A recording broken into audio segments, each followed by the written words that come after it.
자, 우리 여섯 번째 단원을 하도록 하겠습니다. 여섯 번째 단원은 이 북왕국과 남왕국 유다의 멸망과 포로기의 기한까지 같이 봅니다. 아시리아 정복 시대로 시작이 됩니다. 이 아시리아가 2500년 동안에 세 번을 일었습니다. 고아시리아가 일었었고, 신아시리아 제1기가 일었었고, 여기가 신아시리아 제2기입니다. 이때 아시리아가 일어섰다가 멸망하면서 아시리아는 역사에서는 영원히 사라집니다.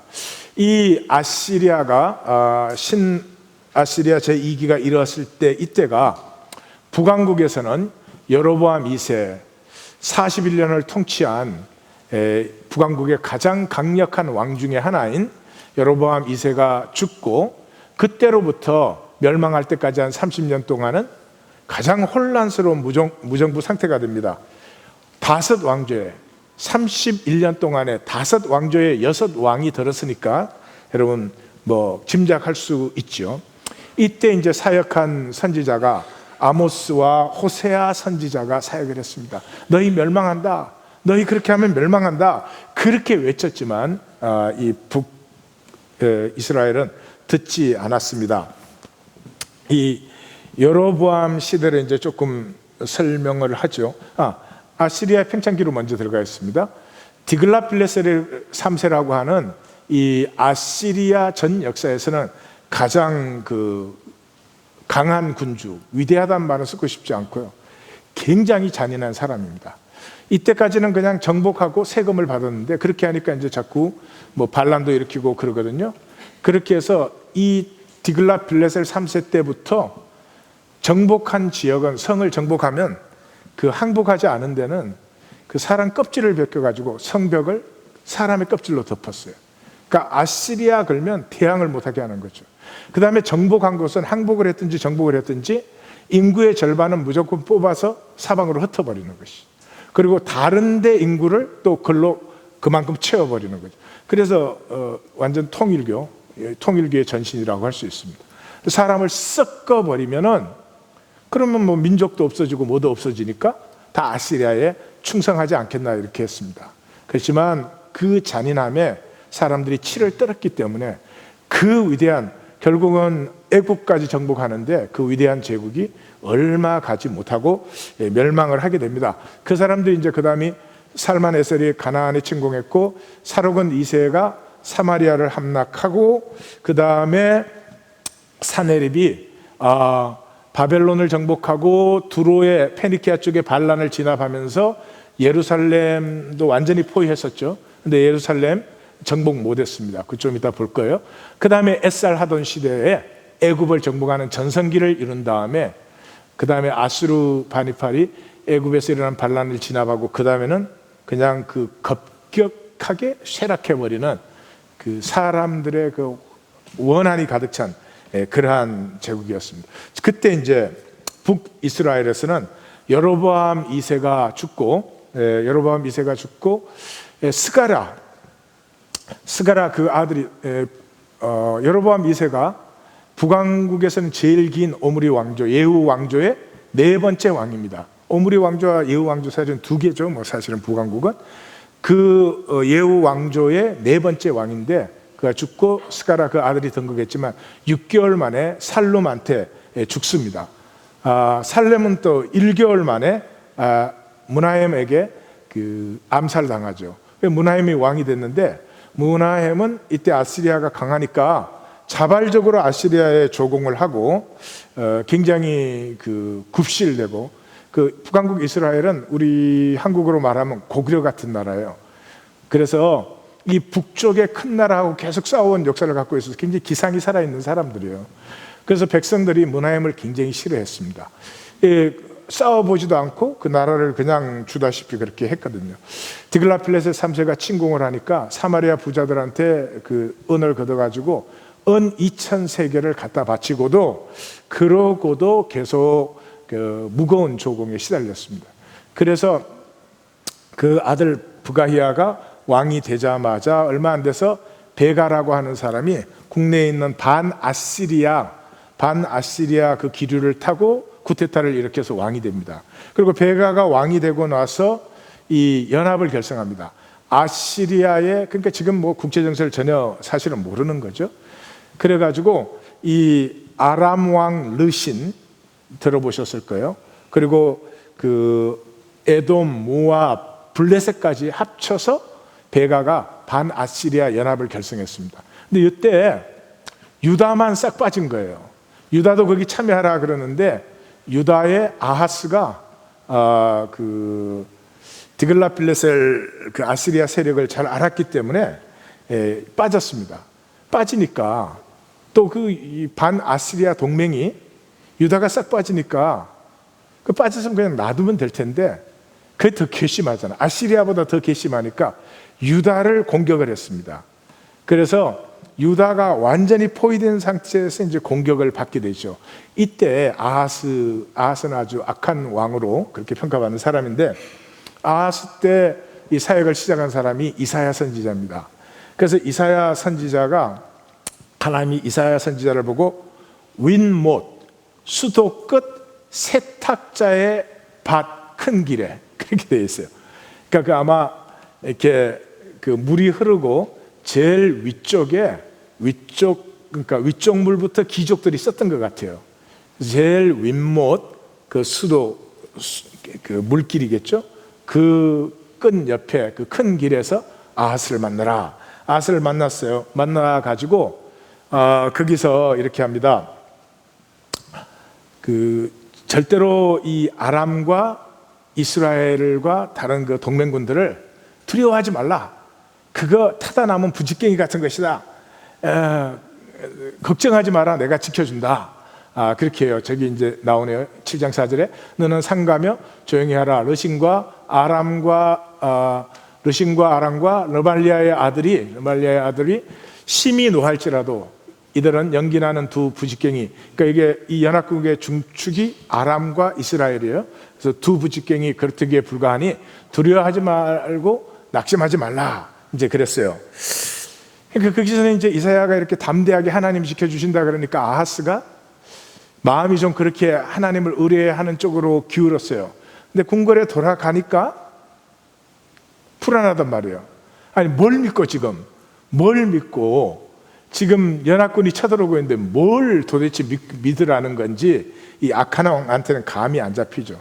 그러니까 이사야 선지자가 또 그럽니다. 유명한 말을 하죠. 너희가 굳게 믿지 아니하면 너희가 굳게 서지 못하리라. 저를 따라서 해볼래요? 너희가 굳게 믿지 아니하면 너희가 굳게 서지 못하리라. 이사야 7장 9절 말씀이에요. 유명한 말씀이에요.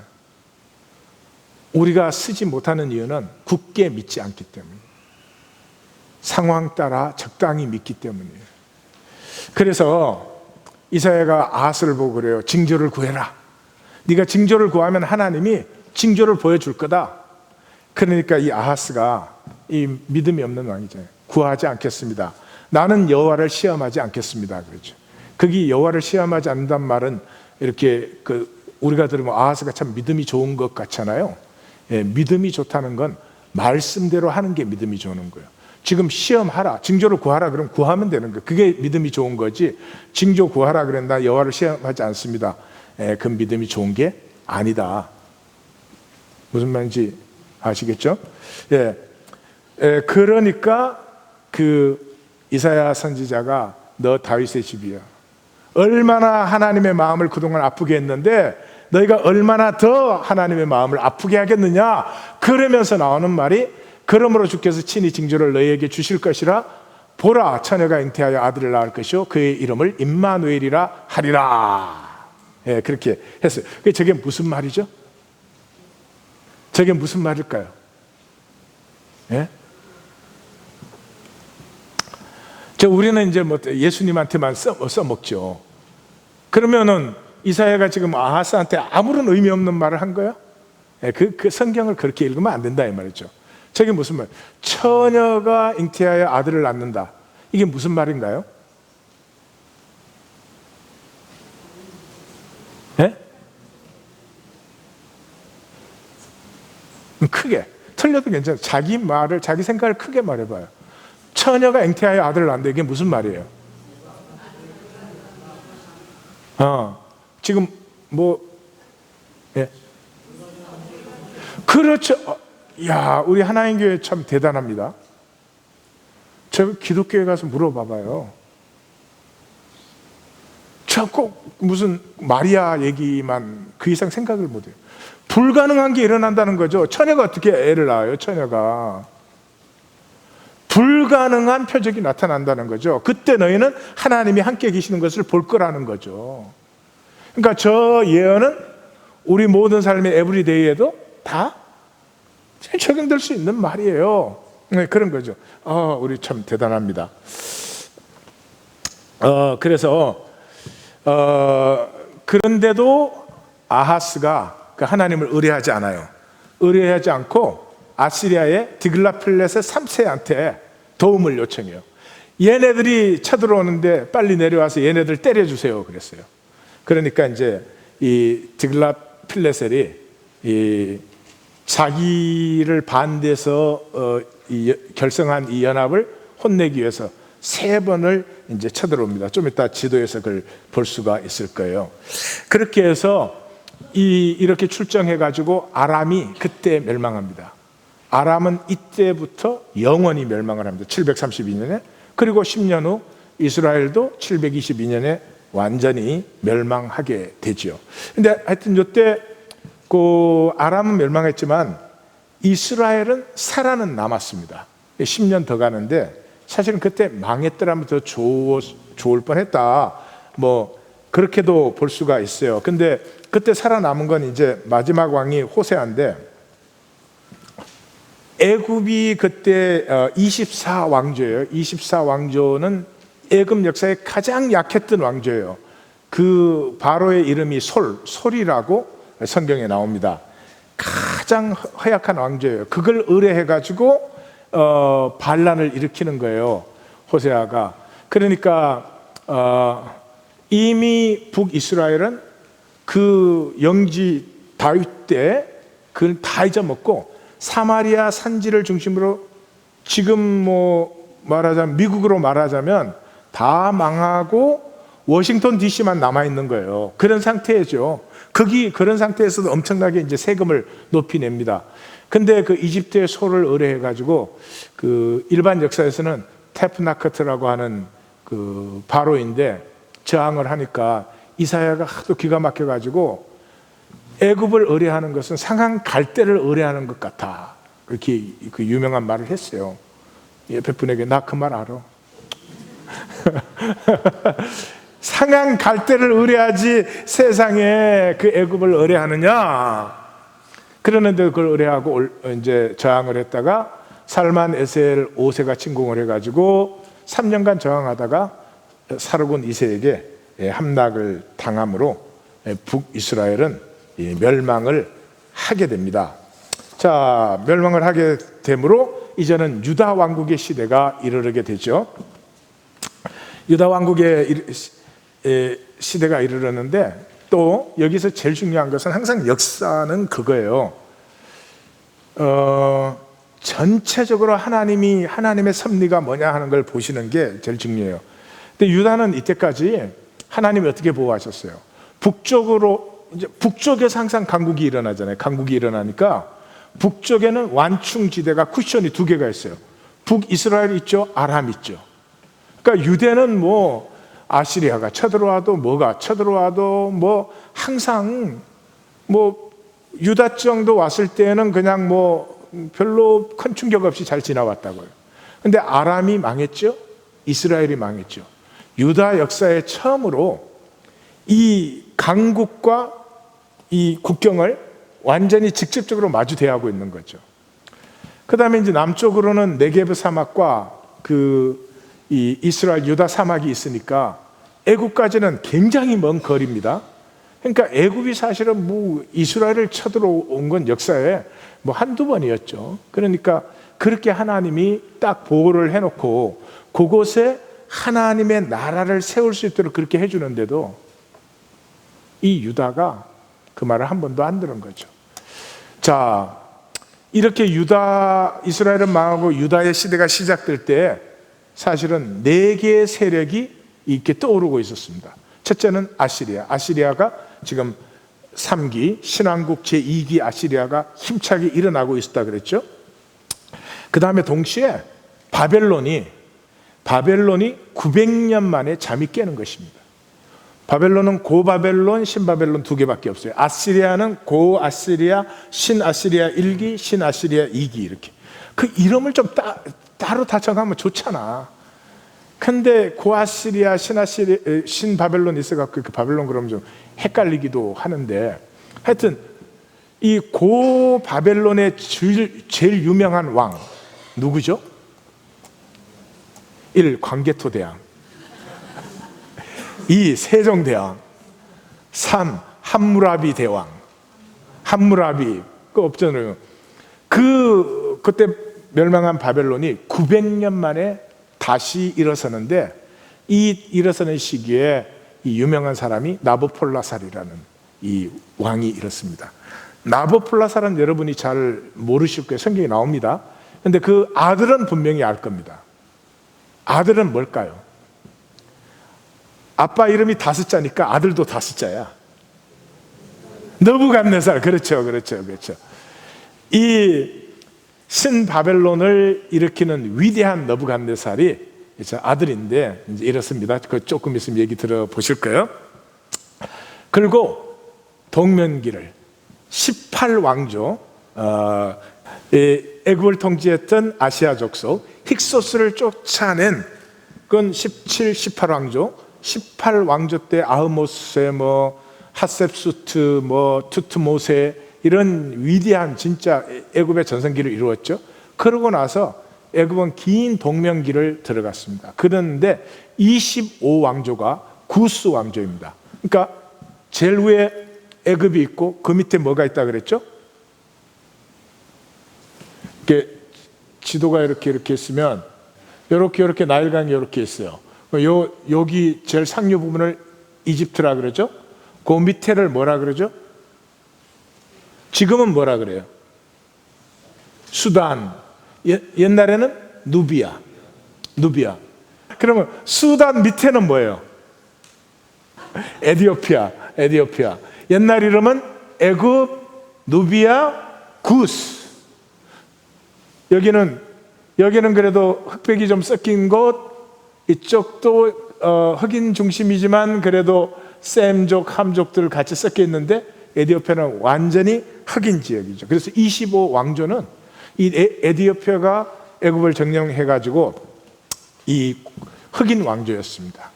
여기에 굉장히 중요한 바로의 이름이 디르하가라고 하는 그 바로가 있었는데, 히스기야가 사네립에게 공격을 당할 때 도움을 청했을 때 올라왔고요. 그 다음 26왕조에는 느고라는 유명한 바로가 있는데, 이 느고가 그 바벨론과 싸우기 위해서 올라가는 길을 요시야가 나가서 막아가지고, 우리 요시야가 아니고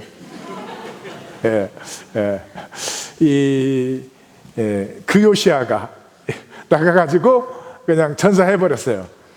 그리고 시드기야 때는 이 호브라라고 하는 영 맥없는 바로를 또 의뢰했다가 눈이 뽑히고 하는 난리가 났습니다. 자, 어쨌든 아시리아가 질주하고 바벨론이 드디어 나부콜라살 시대에 일어나고, 그 다음에 이제 이집트 역시 동명기를 끝내고 강력한 왕조였던 25왕조가 이렇게 잠을 깨는 그런 시기였는데, 여기에 유다, 홀로 남은 유다가 히스기야라는 위대한 왕과 히스기야를 잇는 요시야라고 하는 굉장히 위대한 두 왕이 바로 이 시기에 일어나면서 유다 역시도 굉장히 강한 세력으로 부상하는 이런 일이 일어납니다.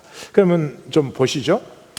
여기 도표를 보시면 아시리아는 이제 사로곤 2세 때 굉장히 강력했습니다.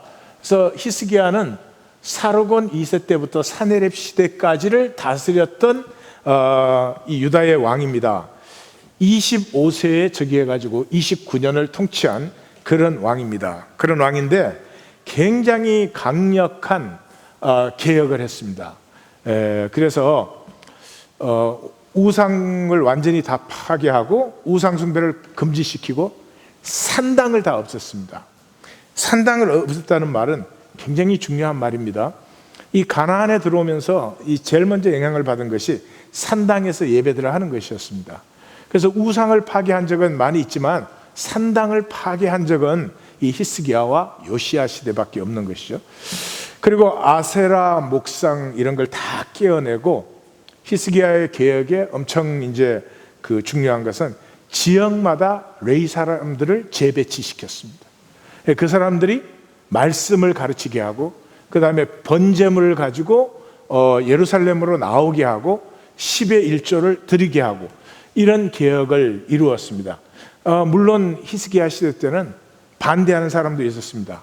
에브라임 지파, 므낫세 지파, 또 북쪽에 있는 스볼론 지역 이런 데서 성경에 보면은 이 히스기야 개혁에 반대하거나 이게 딴지를 걸은 그런 사람들도 있지만 어쨌든 유다 역사에서 다윗 이후에 부엘세바 가장 남쪽에서 단까지 전원이 하나님 앞에 나와서 유월절 예배를 드린 그 역사 일반 역사에도 기록되어 있습니다.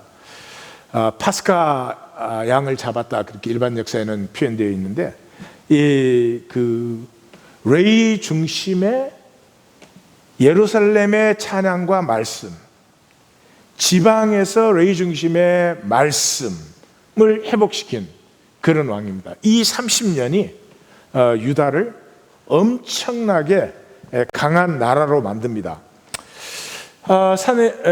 히스기야는 사르곤 2세는 굉장히 정복 일변도였거든요. 그래가지고 요 히스기야가 요 시대에는 이 아시리아의 반기를 들지 않았습니다. 아스돗이 주도하는 그 반란에 히스기야는 불참을 했습니다. 불참을 했는데 사르곤 2세가 죽고 사네립이 들어서면서 정복당했던 나라들이 찬스는 이때다 그러고 우후족손으로 온갖 군데서 반란이 일어났습니다. 그 사네립도 대단한 사람이거든요. 그러니까 이 사네립이 왕이 되자마자 사방의 반란을 진압하느라고 굉장히 고생을 했습니다. 그렇지만 모든 반란을 다 진압을 했습니다. 그런데 이때는 히스기야가 반 아시리아 정책으로 돌아갑니다. 그렇게밖에 될 수가 없었던 게 이 시기 전체에 이사야는 절대로 아시리아에 대항하지 말라 그랬거든요. 하나님이 쓰시는 진노의 몽댕이다. 그러므로 절대로 아시리아에 대적하지 말라 그랬는데 이때 히스기야가 아시리아에 대적을 하게 되는 이유는 유다의 백성들 전체가 반아시리아 기운이에요. 지금 히스기야가 여기에서 잘 해가지고 유다는 힘도 생기고 이 예를 들자면 여기에서 GNP가 지금 한 2만 불로 올라간 거죠. 그래서 이 국토도 지금 북이스라엘은 망했잖아요. 그런데 히스기야 때 북이스라엘 쪽을 다 회복했습니다. 그래서 단에서부터 부엘세바까지 전부 예루살렘으로 모아서 유월절을 지키게 했어요. 강력한 유대 역사에 강력한 나라가 다시 한번 재건된 것입니다. 경제적으로 번성했습니다. 이제 백성들은 뭘 모르는 거죠. 좀 제발 히스기야 말을 좀 들었으면 좋을 텐데 이제 등 따뜻하고 배부르고 힘생기고 이러니까 아시리아가 저렇게 못 살게 구는 게 마땅치 않단 말이에요. 그러니까 싸워야 된다 이러는 거예요. 지금 도대체 뭔지도 모르는 거죠. 그래서 싸워야 된다. 그러니까 그게 만약에 그게 반대하면 히스기야가 왕 자리를 지킬 수 없는 입장이에요. 그렇게 해서 여기서 이제 아수르 정책을 펴니다. 그러니까 아수르는 대번에 또 이걸 진압하러 내려오죠. 그래서 그걸 히스기야는 이미 반대할 때 그걸 알았어요. 그래서 히스기야가 성 바깥에 있는 기온 샘물을 성 안으로 끌어들이는 히스기야의 수로를 타게 되는 것이죠. 세계 고대 역사의 7대 불가사의라고 하는 히스기야의 수로를 이제 기온 샘물에서 이제 히스기야 터널을 통해서 물을 끌고 들어옵니다. 그랬는데도 사네립이 와가지고 어떻게 했어요? 예루살렘을 완전히 포위해 버렸습니다.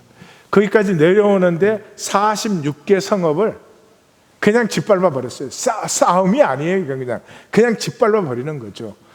그리고 예루살렘을 포위했습니다. 그러니까 예루살렘은 뭐 이 멸망 직전이에요. 촛불 이렇게 후 불면 꺼질 지경이죠. 그래서 사내립이 그 랍사게를 보내가지고, 랍스타가 아니고 랍사게를 보내가지고, 너는 세 장 안에 갇힌 새나 마찬가지다. 빨리 항복해라. 그랬어요. 항복해라. 그러니까 히스기야가 어떻게 했죠? 히스기야가 이사야에게 하나님의 말씀을 구했어요. 말씀을 구했어요. 그 이사야가 뭐라 그래요? 아시리아를 하나님이 열국의 악을 심판하는 몽댕이로 쓰는데, 이것들이 자기가 도구인 줄 모르고 너무 교만하게 굴기 때문에 하나님이 아시리아를 치실 것이니까 조금도 염려하지 말라 그래요. 여기서 아하스와 히스기야의 디퍼런스가 나오는 거죠. 이 아하스는 이 쪼잘스러운 것들 몇 명 이렇게 쳐들어온다고 대번에 디글라필레셀 3세한테 도움을 청했잖아요. 히스기야는 하나님의 말씀을 딱 듣는 순간 그걸 가지고 성전을 들어가서 성전 벽을 향하여 앉아서 나는 하나님의 약속을 신뢰합니다 라고 기도를 했어요. 근데 그날 밤에 예루살렘을 포위한 18만 5천, 이건 성경에도 18만 5천, 역사에도 18만 5천, 18만 5천이 무슨 일이 일어났는지 싹 물러갔습니다. 성경에서는 그가 사내립이 어떤 풍문을 듣고 물러갔다 그렇게 되어 있어요. 근데 아마 애굽이 진격한다는, 근데 애굽하고는 뭐 싸워도 아시리아가 충분히 이길 때니까 그런 것 같지는 않고, 역사가들 중에 기록한 사람은 갑자기 그날 밤에 덜지가 창궐을 했대요. 그래서 덜지가 그 아시리아 진을 완전히 뭐 다 갉아버리고 식량 다 없어지고 오시고 뭐고, 그래서 그 더 이상 전쟁을 할 수 없는 상태가 돼서 물러갔다. 그런데 하여튼 뭔지는 모르지만 그날 밤에 뭔가 있었어. 그날 밤에. 사랑하는 성도님들, 사내립이 쳐들어오면 말씀을 붙들고 하나님 앞에 기도하심으로 그날 밤의 구원의 역사를 좀 체험하십시다. 저를 또 따라 하십시오. 너희가 굳게 믿지 아니하면 너희가 굳게 서지 못하리라. 예. 자, 그런 역사가 일어납니다. 여기까지 봤습니다. 자, 그 다음에 이제 요시야의 종교 계획이 들어옵니다. 여기를 좀 잘 보실 수 있었으면 좋겠어요. 여기 이제 아시리아 역사가 사내립이 여기 하고, 그 다음에 여기서부터는 이제 벌써 좀 멸망을 해 나가는 거, 여기서 이제 아수르는 완전히 멸망을 하게 됩니다. 그런데 므낫세라고 하는 왕이 히스기야 아들이에요. 이 사람은 697에서 642니까 55년을 통치한 거죠. 굉장히 통치했습니다. 근데 므낫세 시대에 굉장히 유다가 강력했습니다. 유다가 강력한 이유가, 그러니까 히스기야 때의 개혁과 국민들이 함께 나누고 같이 살고, 그러니까 열심히 일하죠. 생산이 풍성해지지요. 바깥에서 마음 놓고 들어와서 장사하고 무역할 수 있죠. 이렇게 해서 히스기야 계획을 통해서 유다가 굉장히 강건해졌습니다.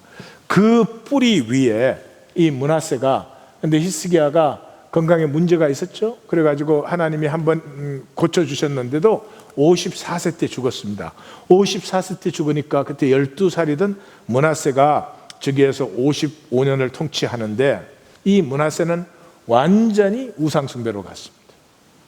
많은 사람들이 어떻게 그럴 수 있느냐, 히스기야 같은 왕에게서 어떻게 므낫세 같은 아들이 그렇게 태어날 수 있느냐. 그런데 저는 역사를 보면 그게 당연한 거죠. 당연한 거예요.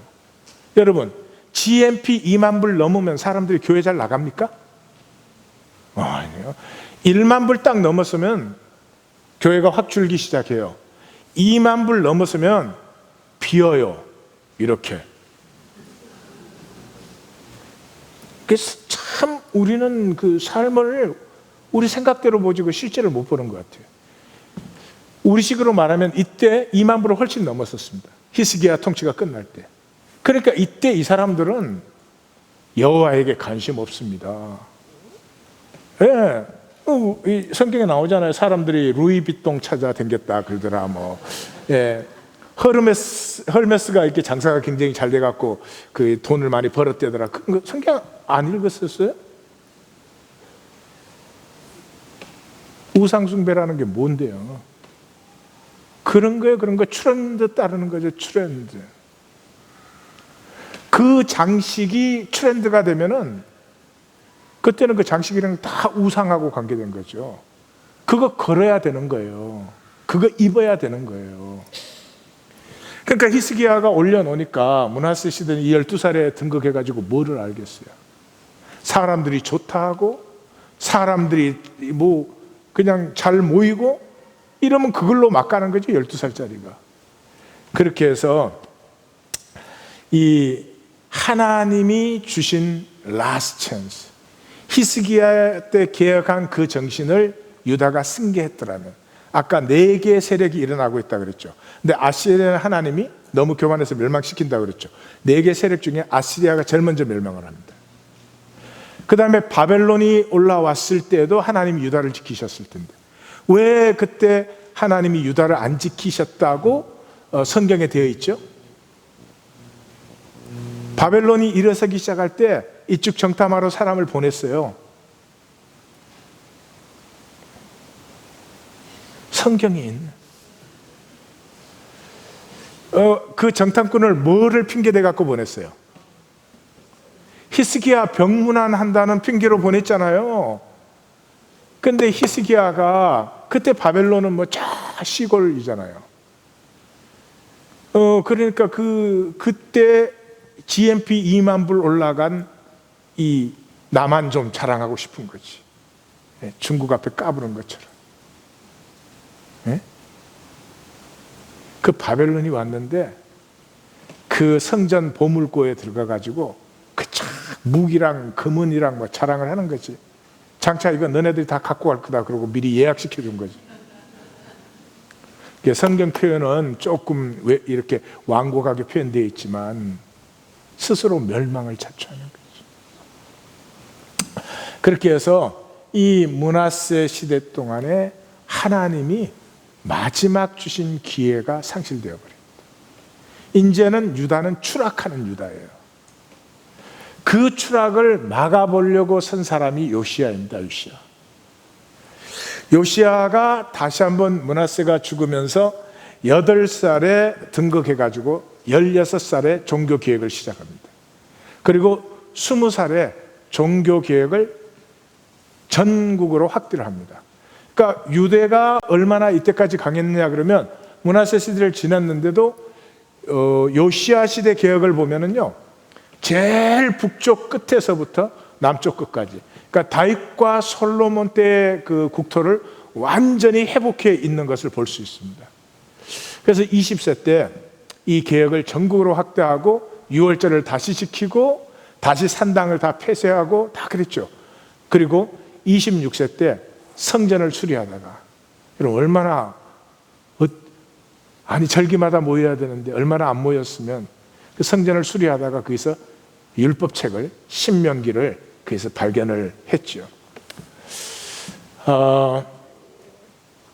고 요시야의 개혁 때에 이제 뭐가 일어났냐 그러면 바벨론, 이 나부플라살, 아시리아는 이미 아수르바니팔 2세가 죽으면서 왕자의 난이 일어나서 거의 다 잃어버리고 조그만한 그 부족 국가 사이즈로 이미 줄어 있을 때고요.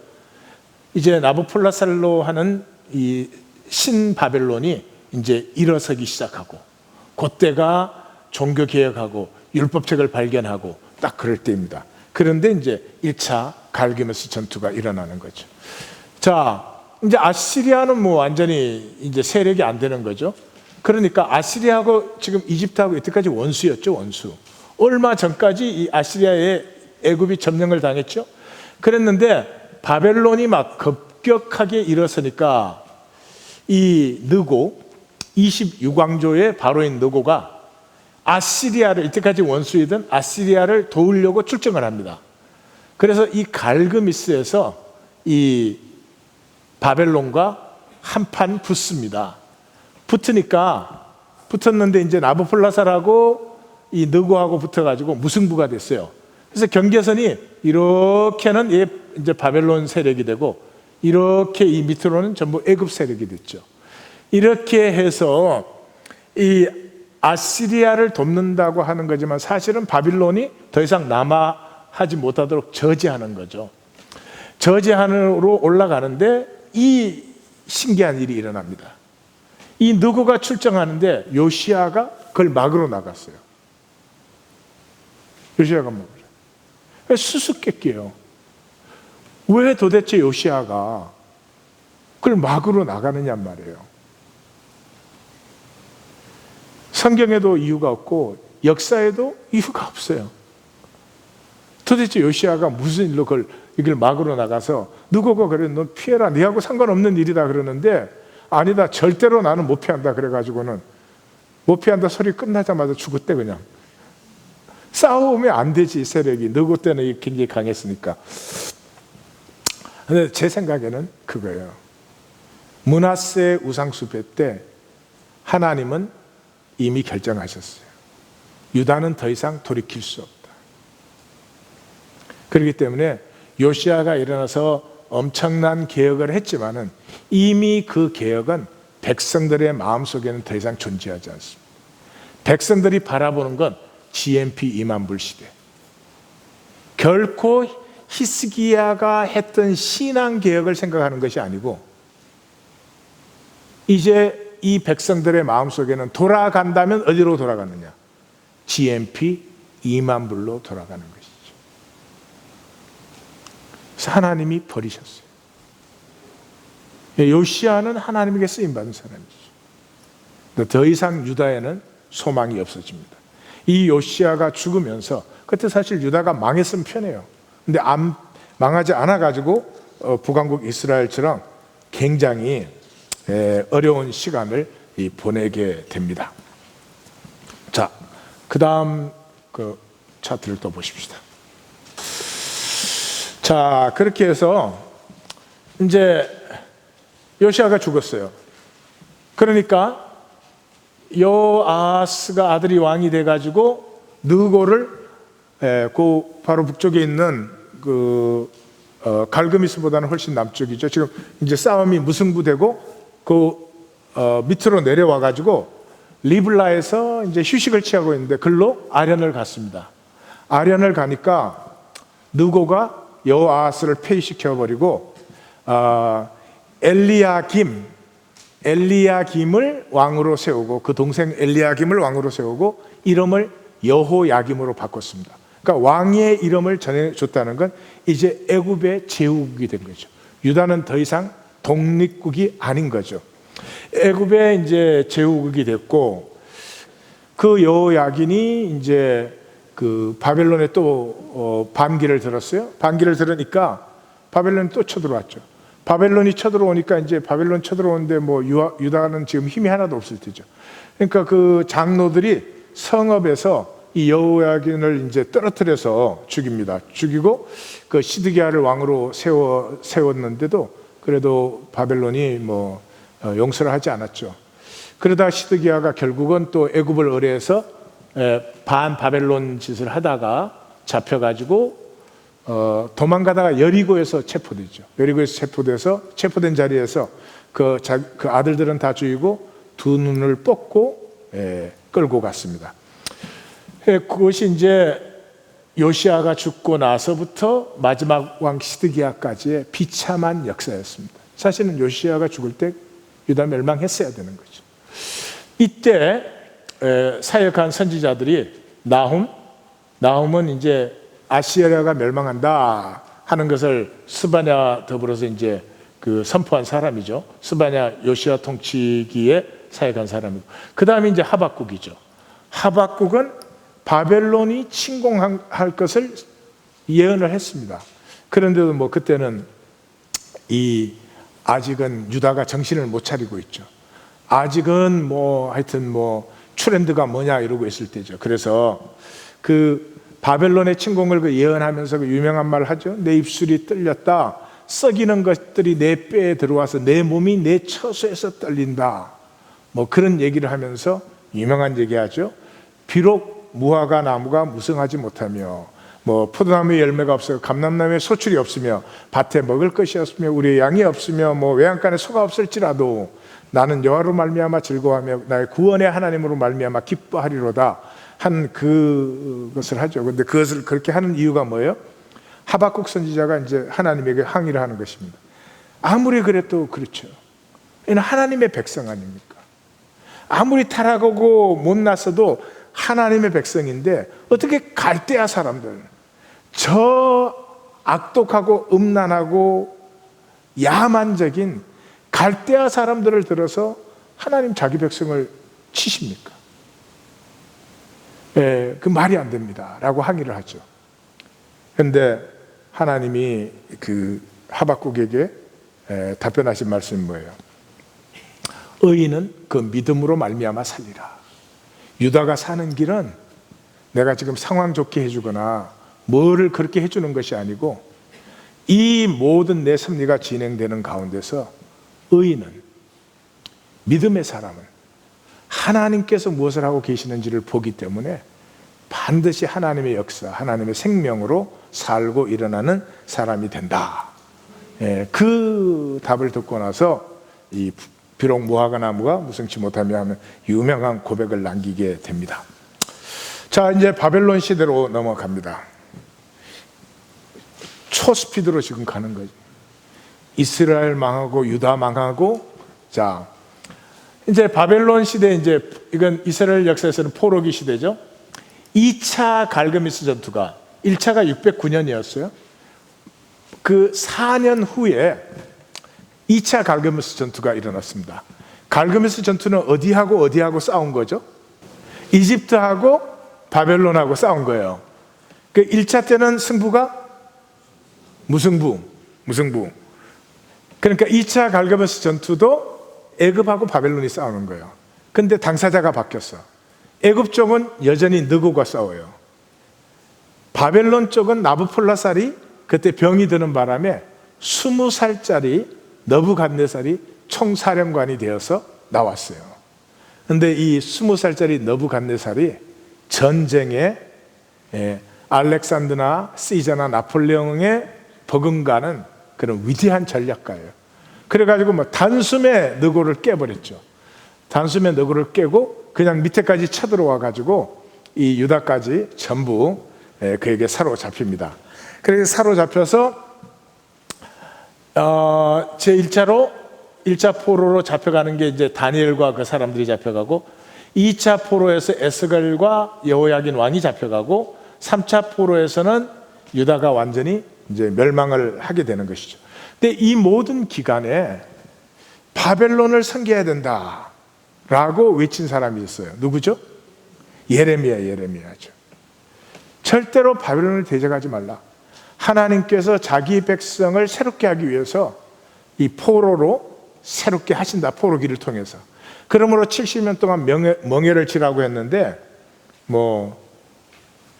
이 유다 안에서 요시야 이후에는 하나님의 말씀을 듣는 사람이 없는 거죠.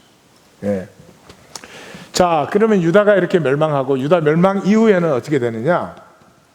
유다가 멸망하고 나서 우리 열왕기하에서는 유다가 멸망하는 걸로 끝나는데, 예레미야 40장에서 43까지 4장에는 멸망 이후의 일이 적혀 있습니다. 멸망 이후에는 바벨론에서 이제 그달라라는 총독을 이제 세우고 예루살렘은 파괴되었기 때문에 미스바에서 통치를 했습니다.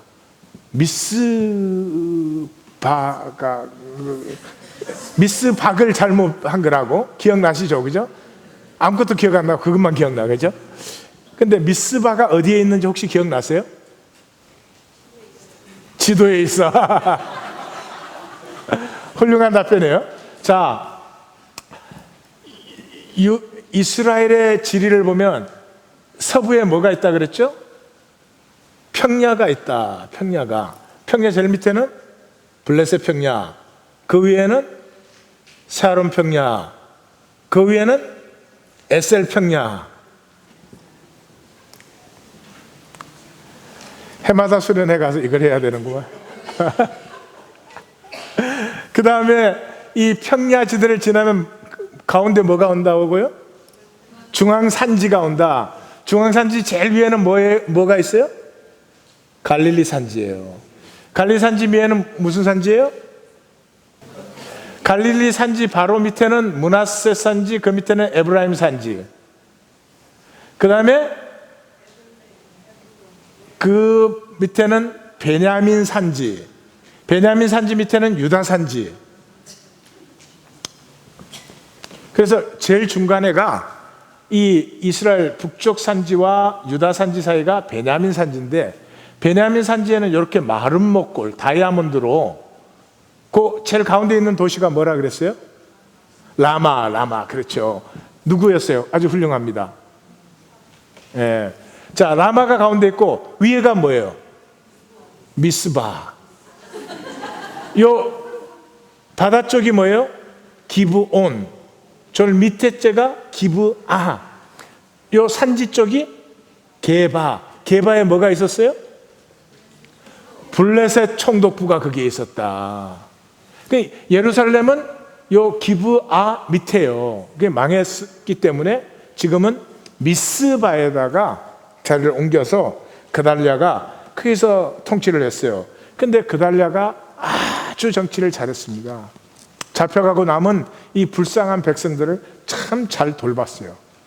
근데 바벨론이 쳐들어왔을 때 암몬으로 도망갔던 이스마엘이라고 하는 왕족이 꼬레고 다이쪽속이라고, 그게 돌아와가지고 그달랴를 암살하고 남아있는 바벨론 수비들을 죽입니다. 그리고 예레미야를 납치해가지고 이제 바벨론이 또 올 거니까 무서워가지고 애굽으로 도망가가지고 애굽에 요렇게 돼서 요렇게 한참 내려가면 여기 엘레판틴이라고 하는 지역이 있는데, 그 엘레판틴으로 가서 거기에 뭐 성전도 세웠다고 합니다. 예, 그렇게 해서 이스라엘의 이제 역사는 완전히 끝나게 되는 것이죠. 자, 이 귀한기에 선지자들의 선포는 종교가 아니고 하나님의 통치다. 너희에게 하나님이 구하신 것이 종교생활이나 종교행위가 아니고 하나님의 통치를 의뢰하라. 평면 논리로 보면 하나님을 절대로 의뢰할 수가 없습니다. 입체 논리를 가진 사람만이, 겉으로는 손해가 되는 것 같아. 평면에서는 망하게 되는 것 같아. 그렇게 하면 평면에서는 그렇게 하면 힘이 약해지는 것 같아. 그런데 입체 논리를 하나님이 이제 보라차내가 잉태하여 아들을 낳으니 그 이름을 임마누엘이라 하라. 하나님의 임재의 깊이를 아는 사람만이 하나님의 다스림을 신뢰할 수 있습니다. 그 삶을 성전이라고 하는 것이다. 이게 나중에 신약시대에 와서 바울에게서 선포가 되죠. 자, 그렇게 해서 바벨론 역시도 망합니다. 이제 누구에게 망하느냐 그러면 이 메대와 페르시아에 망하게 되죠. 메대는 이 변방에, 페르시아는 메대 변방에 굉장히 작은 곳이었습니다. 거기에 고레스라는 사람이 이제 등장을 하는데, 이 고레스라는 사람이 얼마나 이 지략가냐 하면은 딱 3번의 전투를 통해 가지고 바벨론, 아시리아, 이 근동의 모든 제국들이 가진 땅 전체를 3번 만에 전부 다 차지해 버립니다. 가장 유명한 전투가 이 지금의 터키죠. 터키 쪽으로 있는 리비아라고 하는 그 전투인데, 그쪽을 들어갈 때 이제 이미 바벨론이 다 점령을 해가지고 사람들을 이렇게 잡아가고 뽑아가고 서로 썩고 그랬잖아요. 아시리아 때처럼 그렇게 심하게 하지는 않았지만 바빌론은 집단 이주를 시켰습니다. 그 집단 이주를 시켰어도 사람들이 여전히 고향을 그리워하죠. 그래서 사이러스가 진격을 할 때 약속을 하는 것입니다. 내가 승리하면은 다 본향으로 돌아갈 수 있다. 돌아가기를 원하는 사람은 누구든지 돌아갈 수 있다. 그래서 바벨론 본성은 우리 다니엘서 나오죠. 전투도 없이 고레스가 들어오는데 성문을 그냥 열어줬습니다. 그래서 바벨론 본성을 무혈입성한 그런 사람입니다. 자, 보십시다. 페르시아 시대를 한번 보십시다. 포로 기한 봐요. 포로 기한을 보시면 제1차 기한은 세스바살 또는 수르바벨이라고 하는 그 왕족이 인도를 해가지고 BC 538년에 이 세겜으로 돌아옵니다. 그 다음에 2차 귀환은 그로부터 538년에서 458년이니까 몇 년 차이가 나는 거죠? 80년. 538년이니까 80년 후에 2차 기한이 에스라 주도하에 이제 돌아오게 됩니다. 1차 기한은 굉장히 많이 돌아왔죠. 성경에 42,360명, 거기에 따라온 노비가 7,337명, 그러니까 굉장히 한 5만 명 돌아왔습니다. 그런데 에스라가 돌아올 때는 숫자는 훨씬 적었습니다. 이때는 1,500명 가량이 돌아오는데 레인을 구하지 못해가지고 집합을 해가지고 레인 38명을 어떻게 설득을 해가지고 레인을 섬기던 사실은 유다 사람이 아니죠. 느디님 사람이라고 하는 사람들 220명까지 포함해서 그렇게 돌아왔고, 3차는 느헤미야 때는 몇 사람이 같이 왔는지 그렇지만 굉장히 숫자가 적었을 것으로 생각이 됩니다. 그렇게 해서 이렇게 포로 귀환 시대가 열리죠. 1차 귀환을 해가지고 귀환해서 538년 그달 538년에 돌아와가지고 520년 6월 그리고 520년 8월 이렇게 학계 선지자가 굉장히 사역을 짧게 한 것 같아요. 짧게 했거나 계속 사역을 했는데 전혀 면전되지 않거나 그럴 리는 없을 테니까 굉장히 짧게 사역을 한 것 같아요. 스가랴도 마찬가지예요. 그래서 돌아와가지고 첫 제사를 드리고 그것에 제단을 쌓았는데 성전 공사가 16년 동안 중단이 됐죠. 16년간 중단이 되어 있으니까 학계 스가랴 선지자가 일어나서 우리가 성전을 다시 세우고 성전 중심으로 우리 공동체를 이루어야 된다. 이렇게 독려를 해가지고 515년 3월에 이제 성전을 준공을 하게 됩니다. 자, 그동안에 이제 페르시아는 보십시다. 페르시아. 참조로 좀 알아두십시오. 페르시아는 이 다리우스 1세 앞에 캄비세스라고 하는 왕이 있었습니다. 캄비세스가 이제 애국까지 침공을 했던 사람인데, 하여튼 캄비세스가 간질병이 있었습니다. 그 간질병 때문에 원래는 동생이 왕세자였는데 동생을 죽이고 자기가 왕이 됐어요. 그래서 애국을 침공하고 나서 돌아오는데 갈멜산에서 이스라엘 이렇게 톡 튀어나오는데 갈멜산에서 진을 치고 휴식을 하고 있는데 본국에서 연락이 왔어요. 본국에서 가오마타라고 하는 사람이 있는데 그 사람이 죽은 동생하고 굉장히 비슷하게 생겼어요.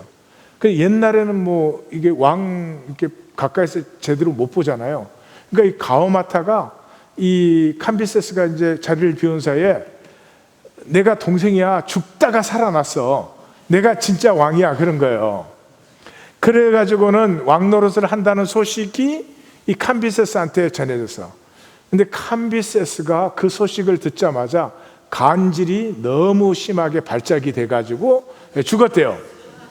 그러니까 교훈은 동생을 죽이지 말자, 그런 거예요. 하여튼 그런 일이 있었어요. 그 다음에 이제 다리우스 1세가 들어섰는데 이 사람은 페르시아 역사에서 굉장히 위대한 왕입니다. 행정고통, 건설, 법률, 표준화폐를 만들고 이렇게 했는데 유일한 실정이 그리스를 침공했다가 실패한 것입니다. 이 실패한 전투가 우리가 잘 아는 마라톤 전투입니다. 그리스를 완전히 거의 함락 직전까지 갔는데 그 직전에 실패하는 바람에, 그 마라톤 전투에서 그리스 연합군이 이기는 바람에, 그거 하나를 빼면은 이 다리우스 1세는 굉장한. 그 다음에 크세르크스 1세. 우리 성경에서는 이게 아하수에로라고 부르는 왕입니다. 잘 아시죠? 에스더의 남편이었죠. 이 사람이 이제 스파르타를 결별을 했는데 살라미스 해전과 플라타이아 대전에서 역시 이 패전합니다. 그리스에. 그리고 이 아닥사스다 1세가 이제 들어서는데 이 그리스하고 진 것 때문에 칼리아스에서 굉장히 굴욕적인 죄악을 맺습니다. 그렇게 전쟁은 페르시아하고 그리스 사이에 그리스의 이김으로 끝났어요. 대부분은 이제 고까지만 생각을 합니다. 근데 그렇게 이기고 나서 이 스파르타가, 이 전쟁에 이기는 데는 스파르타가 제일 공을 세웠거든요. 근데 이긴 공로는 아테네가 다 누리는 거예요. 그 아테네가 좀 잘 나누지 왜 그랬는지 모르겠어요. 그래가지고 스파르타가 화가 나가지고 아테네하고 이제 싸우게 됐죠. 그래서 스파르타를 중심으로 뭉친 도시 국가들을 펠로폰네스 동맹이라고. 펠로폰네스 동맹 들어본 것 같지 않으세요? 펠로폰네스 동맹. 그 다음에 아테네를 중심으로 뭉친 동맹을 뭐라고 하는지 아세요? 다 들어만 봤지 뭔지는 모르지. 델로스 동맹이라 그래요. 그래서 델로스 동맹과 펠로폰네스 동맹이 이제 이 싸우는 동안에 사실은 페르시아가 다리우스 3세 때 다시 그 잃어버렸던 영토를 전부 다 회복을 합니다. 그런데 다리우스 3세 때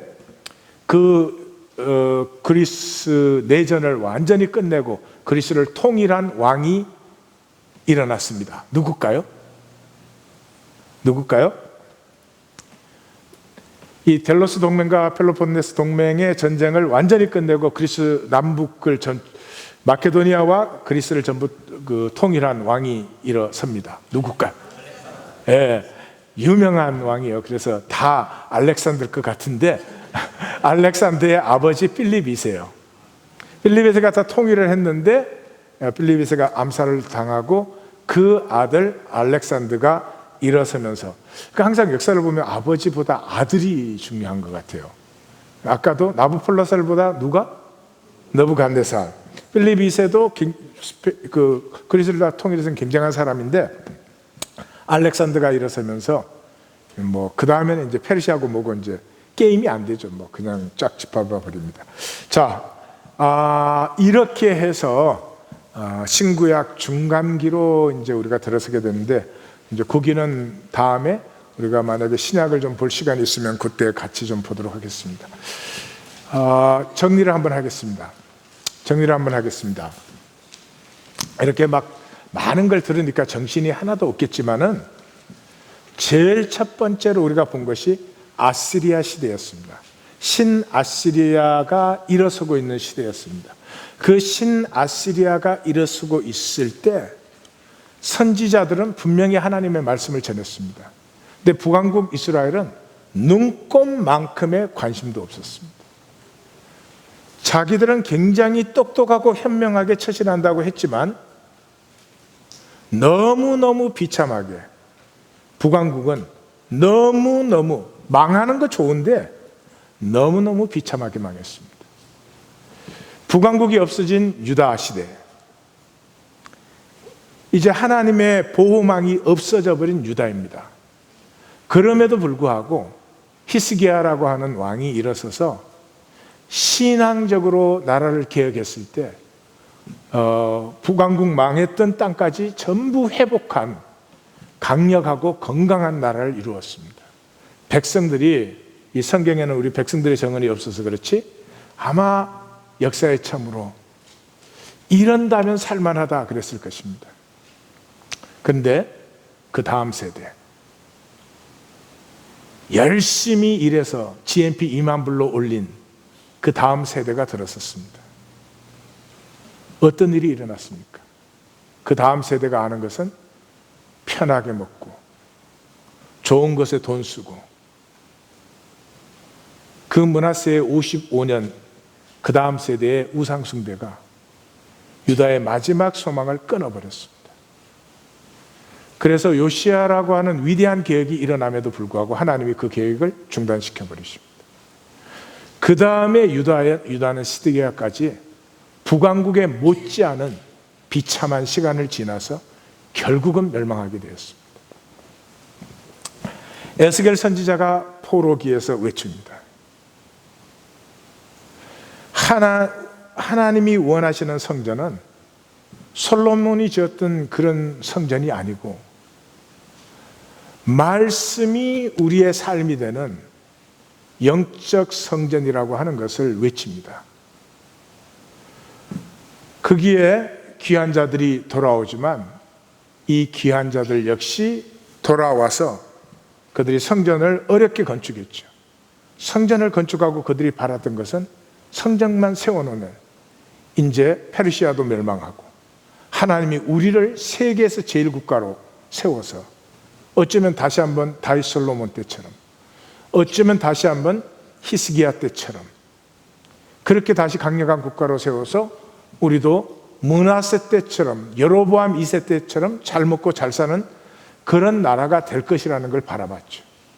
그래서 성전을 재건했는데 그런 결과는 전혀 오지 않았습니다. 어떻게 됐습니까? 성전은 버리고 레위 사람들은 먹고 살 길이 없어서 그것을 떠났습니다. 말씀이 사라졌습니다.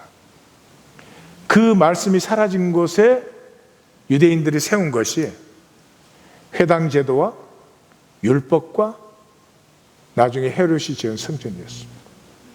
그것은 가짜 율법과 가짜 성전이었습니다. 사람에게 맞게, 사람에게 편하게, 사람에 의해서 만들어진 것이었습니다. 우리가 있는 이 시대도 똑같은 시대입니다. 그런 시대에 말씀을 한번 회복해보고 싶어서 우리가 이 여름에 이 여정을 시작한 것입니다. 오늘 첫 시간은 양이 많아서 고생들 하셨습니다. 제가 질문 드리겠습니다. 말씀을 만나고 싶으세요? 말씀 만나고 싶으세요? 만나고 싶죠. 그렇죠? 그다음에 동시에 또 말씀 안 만나고 싶기도 하죠. 지금 만나는 게 뭔지 모르니까 그렇게 쉽게 나오기는 하는데, 하나님 말씀은 살았고 운동력이 있어 좌우의 날선 어떤 것보다도 예리하여 혼과 영과 간접과 골수를 짝짝짝 다 쪼개. 쉽지 않은 도전에 우리가 들어갑니다. 혼자는 못 갑니다. 저도 혼자는 못 갑니다. 못 가니까 이렇게 끌고 가는 거예요. 물귀신 작전. 기도하십시다.